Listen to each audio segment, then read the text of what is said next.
Investir dans la crypto-monnaie n'est pas chose aisée et ça a l'air plus compliqué qu'on le pense. Donc, dans cette vidéo, je vais vous donner des outils nécessaires pour avoir un avantage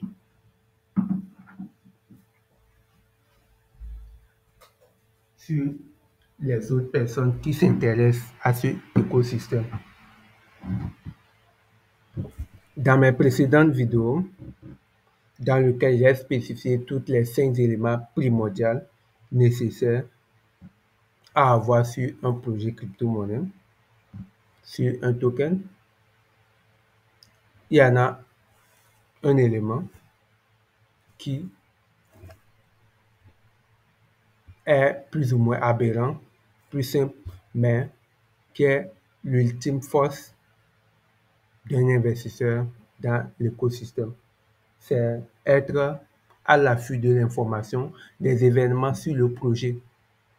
Qu'est-ce qui se passe sur le projet? Qu'est-ce qui va passer? Tous ces éléments-là, les news,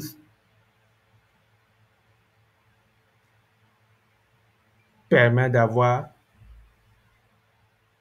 une idée sur l'évolution du projet.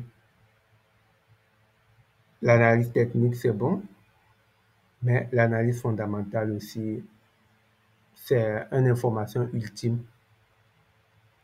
Donc, si on prend cette plateforme Token Unlock, ça permet de donner une aperçu,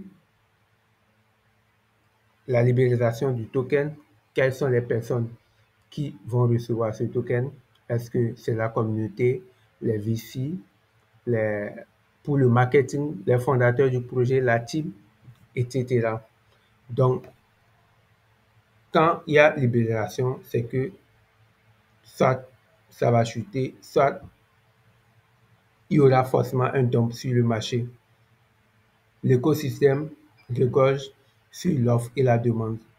Donc, si on libère du token, ce qui veut dire qu'il y aura plus d'offres en circulation. Est-ce qu'il y a plus de personnes pour acheter cette offre? Si ces personnes-là veulent vendre leur token, ainsi de suite. Donc, l'élément qui régit toutes ces choses dont on parle, c'est l'acte économique du projet. Donc, c'est l'élément central de tout projet crypto.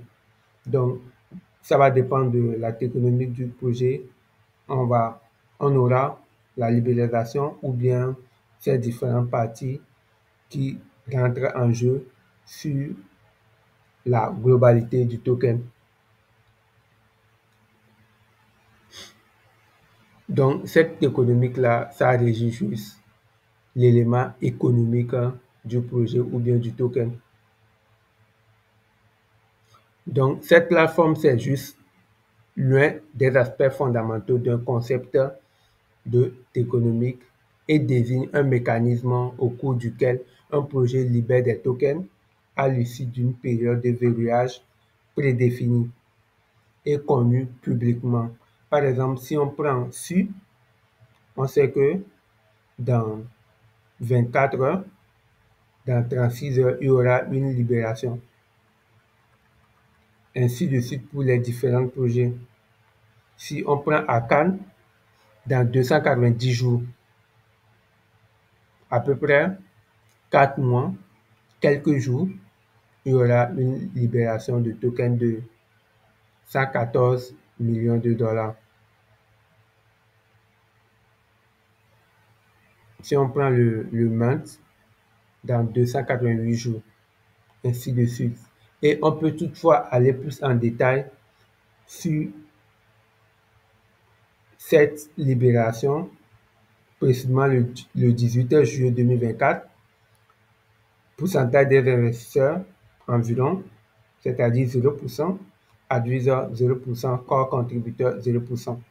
Donc à peu près cette libération n'a pas un grand impact sur le pourcentage.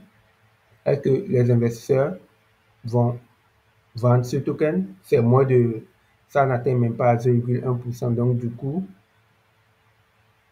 d'une part, ça peut être une ça définit leur économique en fait. Donc, ce qui dit qu'ils ont bien régi la économique pour que lorsqu'il y a libération, ça ne puisse pas agir sur l'offre et la demande du projet, c'est-à-dire faire domper le projet. Donc, ces libérations, parfois, c'est pour financer le développement du projet, tel que Akan vient le spécifier ici, c'est pour le corps contributeur, les gens qui contribuent sur le projet, soit pour les investisseurs, parce que eux, ils ont mis de l'argent dedans, ou soit pour les adviseurs. Eux aussi, c'est les adopteurs du projet, ainsi de suite.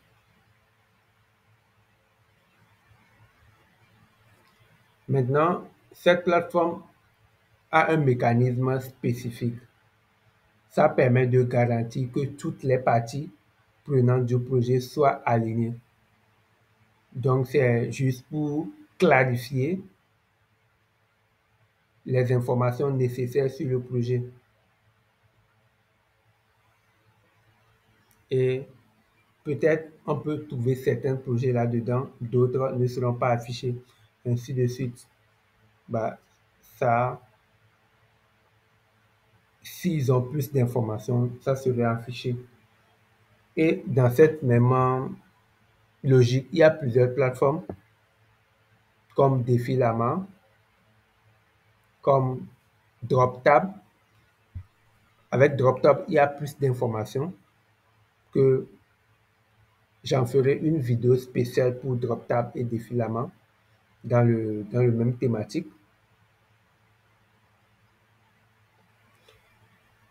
Et comme je l'ai dit précédemment, la libération des tokens ont des impacts sur le prix parce que c'est un marché d'offres et de demandes. Donc, il faut s'attendre à la chute si la plupart des personnes la vendent et s'il y a plus de demandes, ça peut toutefois permettre à l'augmentation du projet.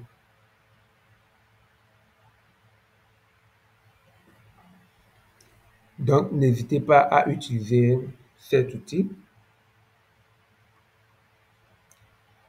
Par exemple, si tu t'intéresses à un projet, tu peux venir vérifier quand est-ce que, si on prend sur notre web, c'est dans le 3 octobre précisément, il y aura une verrouillage de 34,102 millions de tokens. Pour qui? Ça serait spécifié. Actuellement, il n'y a que 7,9% en circulation.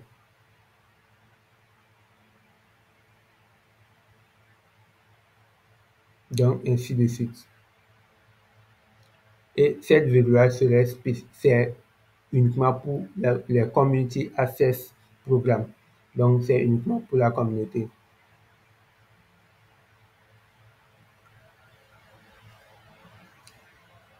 Donc, n'hésitez pas à s'abonner à ma chaîne Univers Blockchain and Web3. Likez la vidéo si vous sentez un plus-value. Commentez si vous avez des suggestions à me donner. Donc, on se dit, prenez soin de vous. Bye.